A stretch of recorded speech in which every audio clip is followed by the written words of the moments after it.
Olá vocês, ouvintes e assinantes da Rede Gama NGT. Hoje é segunda-feira, dia 11 de maio do ano de 2026. E este é o resumo esportivo entrando no ar para vocês. Eu lembro que você pode nos ver e ouvir baixando o nosso aplicativo Rede Gama NGT nas melhores operadoras de TV a cabo e também pelo nosso streaming Rede Gama NGT. E você sabe, Rede Gama NGT, sempre com você. Vamos começar falando do Campeonato Brasileiro da Série A, da rodada de sábado. Tivemos bons jogos no sábado, tivemos bons jogos dessa rodada. Na média, assim, foram jogos bastante emocionantes e bastante interessantes. Num Couto Pereira, sob muita chuva no sábado, o Coritiba acabou empatando em 2-2 com o Internacional. Num jogo onde o Inter quis jogar de uma forma diferente, quis propor o jogo, quis jogar de uma forma propositiva, como bem disse o seu técnico Pesolano, e ficou atrás do placar duas vezes, só conseguindo o empate praticamente no último lance da partida, numa jogada onde quem fez o gol foi o zagueiro Félix Torres, que neste momento estava jogando como um autêntico centroavante.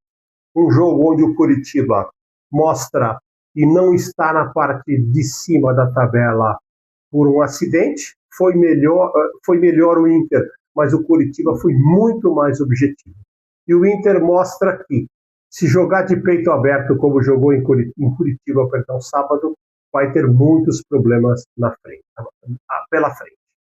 No outro jogo da rodada, mais uma equipe grande que sofre com uma equipe de menor expressão. O Fluminense recebeu vitória no Maracanã, saiu na frente, tomou uma virada, vinha tomando uma vaia incrível da sua torcida, quando achou um gol no finalzinho da partida. Da mesma forma que nós dissemos que o Internacional não tem equipe, não tem um elenco para tentar ser uma equipe que propõe o jogo, o Fluminense, pelo contrário, tem um bom elenco, uma equipe que teria que brigar por vagas da Libertadores, mas que ninguém consegue entender o porquê, de uma hora para outra, o Zubeldia não consegue fazer os seus jogadores desempenharem em campo aquilo que faziam até, eu diria, um mês atrás. O Fluminense ainda se mantém numa posição boa na tabela por conta do seu início muito bom e de ter ainda, na base da raça, conseguido um pontinho aqui, um outro pontinho ali. E louve-se a excelente campanha do Vitória nas mãos do técnico Jair Ventura.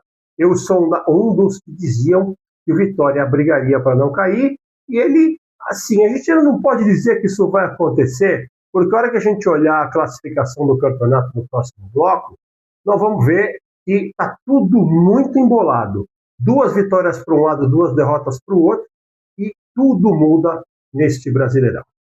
Seguindo ainda para a partida de sábado, na Fonte Nova, o Bahia saiu na frente com um gol de pênalti anotado pelo Luciano Juba, mas o Cruzeiro acabou virando com 2 gols de 2 jovens promessas, o Cauã, uma delas, um jogador que eu conheço muito bem, que começou na base do Atlético Paranaense. O Cruzeiro virou por 2-1, o técnico Rogério Ceni cada vez mais contestado pela sua torcida, entre aspas, parece que balança, mas eu acho que ele ainda tem as costas muito grandes junto ao Grupo City, e no frigir dos ovos, eu ainda acho que o Bahia faz um bom trabalho nas mãos do Rogério, perde uma partida para um Cruzeiro que, na minha opinião, é um dos melhores times do Brasil, e não é nenhum problema você perder um jogo para o Cruzeiro. 1 para o Bahia, 2 para o Cruzeiro.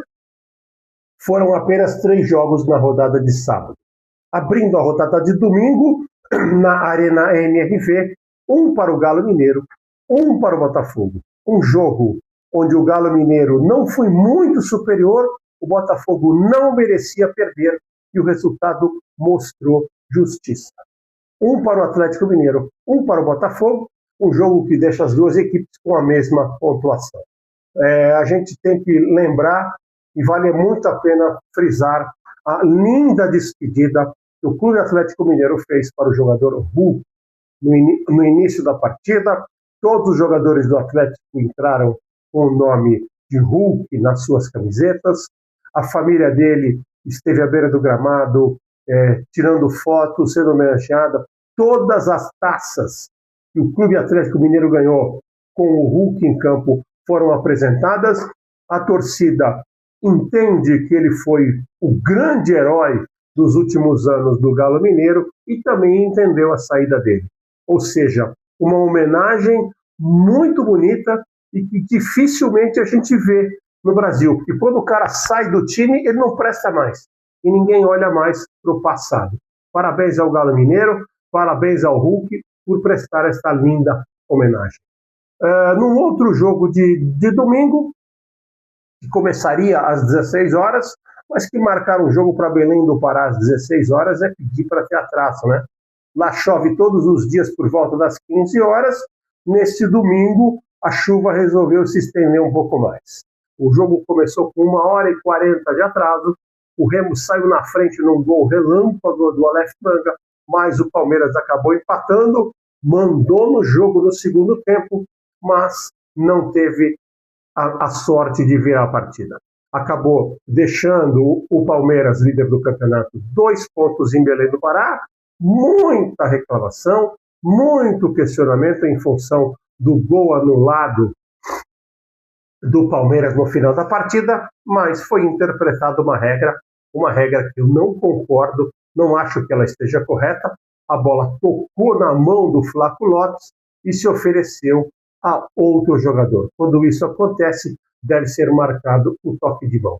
A regra diz que quando o cara que faz o gol é o cara que tocou a bola com a mão, não é para marcar. Então, realmente, é uma regra muito confusa que os árbitros teimam em seguir e que nós, analistas, que nós, cronistas e principalmente que nós, palpiteiros, não conseguimos entender o porquê que esse lance é marcado em determinada situação e um lance não é marcado na mesma situação, só que com outro jogador definindo a partida. Realmente é uma regra que precisa ser estudada e, na minha opinião, precisa ser abolida.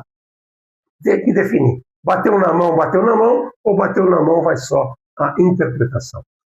Perdão, é muito complicado a gente seguir com tudo isso.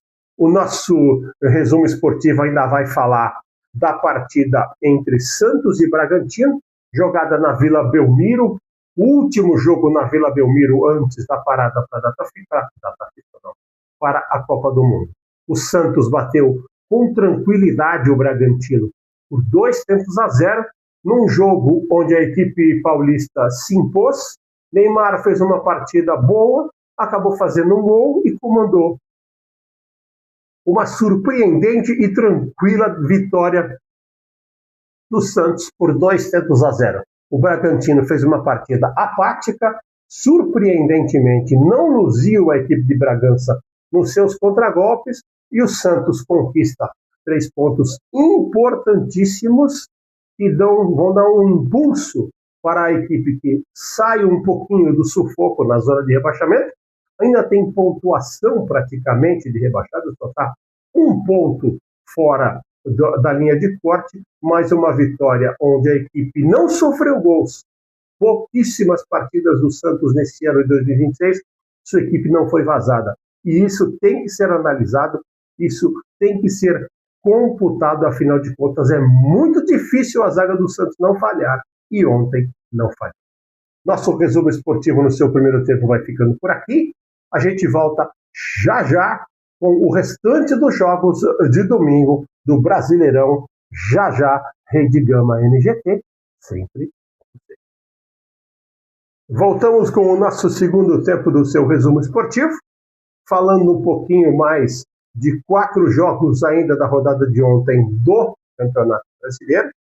Mirassol e Chapecoense fizeram o jogo dos desesperados no Maião, em Mirassol. O Mirassol fazendo um bom jogo, vinha ganhando por 1-0, perdeu muitas oportunidades de ampliar e acabou sendo castigado no final com um gol da Chapecoense.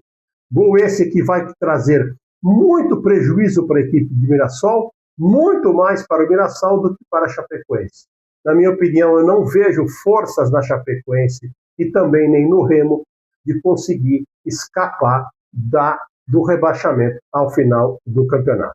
E a Chape conquista um pontinho empatando no final. O Mirassol acaba deixando 2 pontos importantíssimos que farão muita falta lá na frente, quando a equipe for computar, for saber como vai ficar para o ano que vem. Esses 2 pontos podem fazer muita falta para a equipe de Mirassol.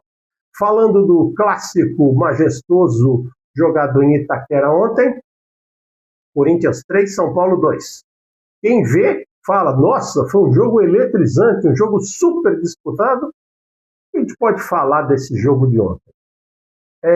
O Fernando Diniz deu uma aula no Roger Machado? Não acredito que seja dessa forma. O Fernando Diniz fez com que a equipe do Corinthians jogasse ao seu estilo, que todos nós conhecemos. O Corinthians abriu o placar, teve oportunidades para ampliar, só que aí aconteceu um erro numa saída de bola. Não foi o primeiro, não será o último dos times de Fernando Diniz cometerem este erro. Ranieri errou a saída de bola, São Paulo empatou.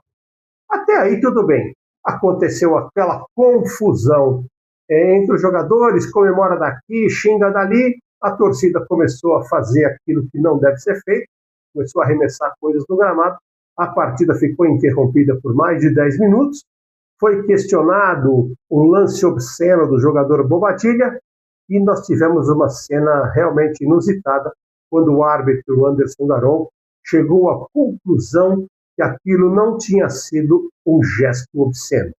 Aí, pasmem os senhores, fomos obrigados a ouvir pelos alto-falantes do estádio que o jogador do São Paulo, ao comemorar o gol, não tinha tocado na sua genitália.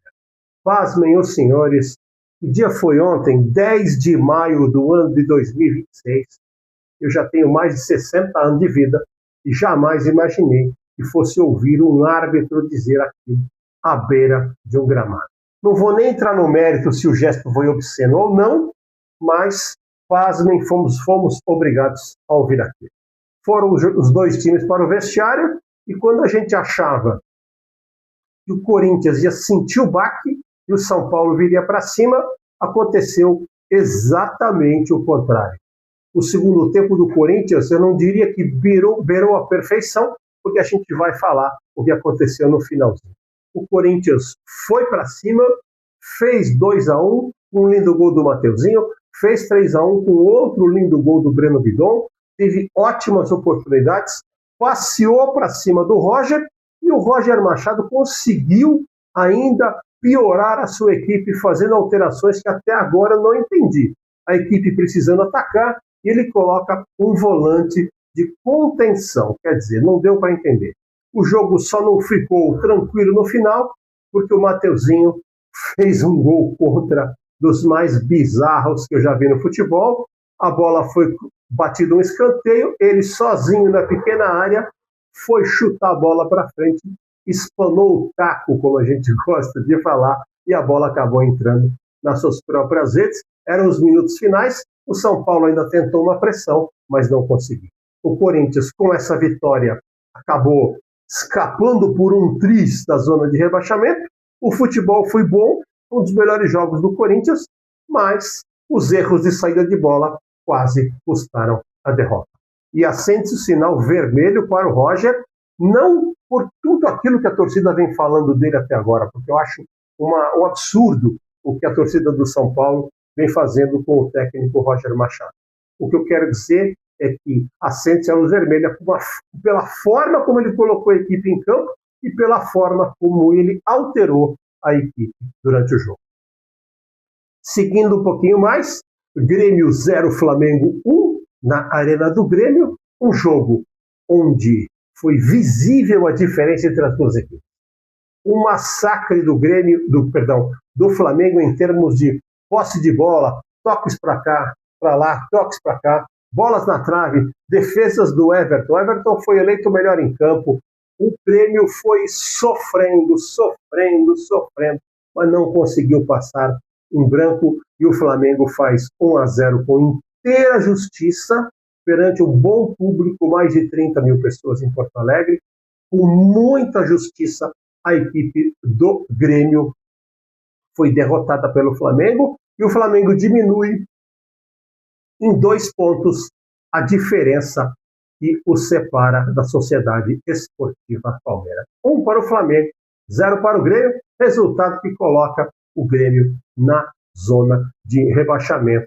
A gente vai ver no próximo bloco como ficou a classificação.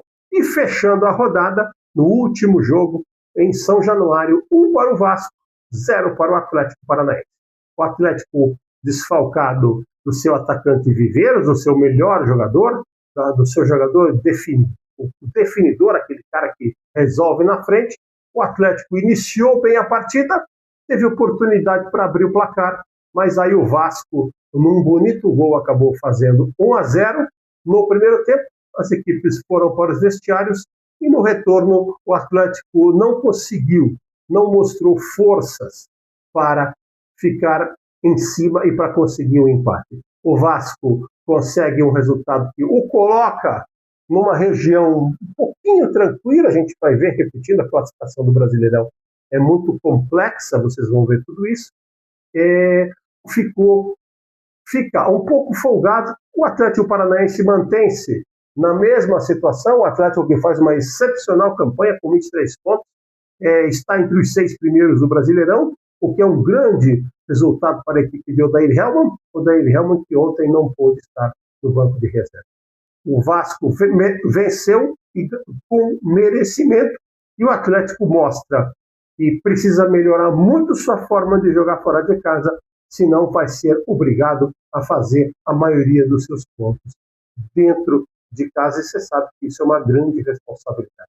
O próximo jogo do Atlético é um jogo muito difícil. Ele vai receber o Flamengo na Arena da Baixada, num jogo que vai mostrar se o rubro-negro do Paraná realmente está na ponta, está nas primeiras posições do Brasileirão, por merecimento ou se for apenas uma situação de tabela. E o nosso resumo esportivo no seu segundo tempo vai ficando por aqui.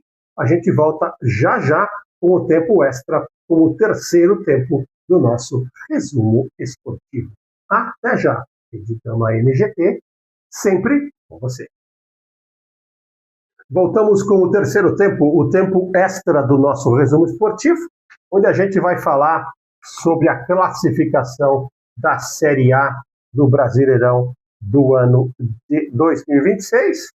A Série A que tem o Palmeiras na ponta da tabela, né? A gente já vai colocar para vocês a classificação completa. Vamos lá.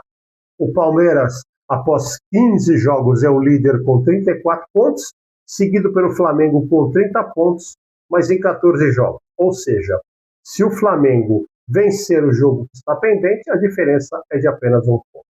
O Fluminense vem em terceiro com 27, apesar do mau resultado na classificação. O São Paulo, que também perdeu, é o quarto com 24. O Atlético Paranaense é o quinto com 23, também vindo de derrota. E o Bahia, também vindo de derrota, o sexto com 22. Esses são os 6 primeiros, para você ver que todos os times da frente, nem só apenas o Flamengo venceu. Fluminense, São Paulo, Atlético Paranaense e Bahia perderam, e o Palmeiras empatou. Falando um pouquinho da zona de rebaixamento, a Chapecoense é a última com 9, o Remo é o penúltimo, 19º com 12, a equipe do Mirassol tem 13 pontos em 18º, e o Grêmio é o 17º com 17 pontos. Daí a gente tem uma diferença de 1 ponto para 5 equipes. Com 18 pontos, com 1 pontinho acima da zona de rebaixamento, nós temos Corinthians, Santos, Internacional, Atlético Mineiro e Botafogo. E com 2 pontos de diferença em relação a zona de rebaixamento, nós temos o Vitória e o Cruzeiro.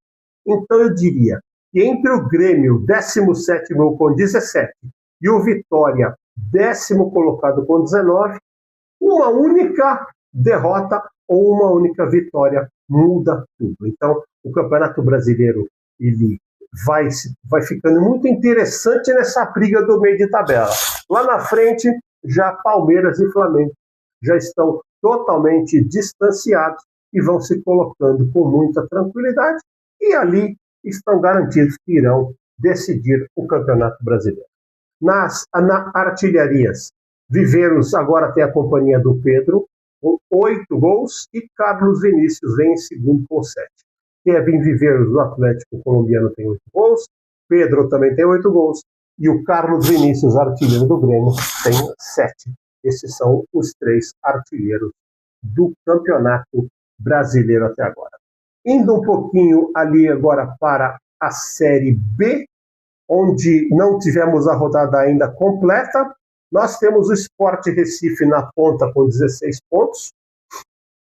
O Fortaleza é o segundo colocado com 15 pontos. Depois temos o São Bernardo, Náutico e Vila Nova com 13 e Novo Horizontino com 12, fechando o G6. O Campeonato Brasileiro da Série B terá o primeiro e o segundo colocados ascendem diretamente, terceiro, quarto, quinto e sexto disputarão um play-in para ver os que ascenderão à Série A no ano que vem. Então, São Bernardo, Náutico, Vila Nova e Novo Horizontino seriam as equipes que estariam disputando esse play-in. E no rebaixamento, nós temos o América Mineiro com 2, o Londrina com 5, a Ponte com 7 e o CRB com 8. Seriam estes 4 times que cairiam para a Série C. Lembro que o Campeonato Brasileiro da Série A para no final do mês de maio, mas a Série B continuará durante a Copa do Mundo. Mudando um pouquinho de esporte, falando um pouco da Superliga de voleibol masculino, tivemos a grande final no ginásio do Ibirapuera. O Sada Cruzeiro bateu o Vôlei Renata de Campinas por 3-0, por surpreendentes 3-0, e tornou-se decacampeão da Superliga. O Cruzeiro, que vinha de 2 decisões contra Campinas, tendo perdeu o Sul-Americano de Clubes e perdeu a Copa Brasil de Clubes, mas acabou conquistando o título da Superliga. Parabéns ao Sada Cruzeiro, uma das maiores potências do voleibol masculino mundial. O que nós podemos falar também é um pouquinho sobre o tênis. O tênis, o João Fonseca perdeu para o sérvio Medvedev por 2-1 na partida de segunda rodada do Aberto de Roma.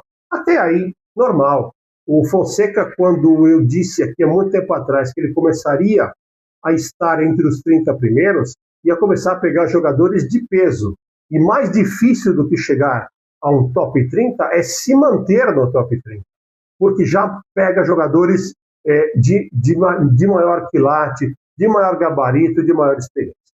Agora, o que eu gostaria de falar foi do pífio espetáculo proporcionado pela torcida brasileira.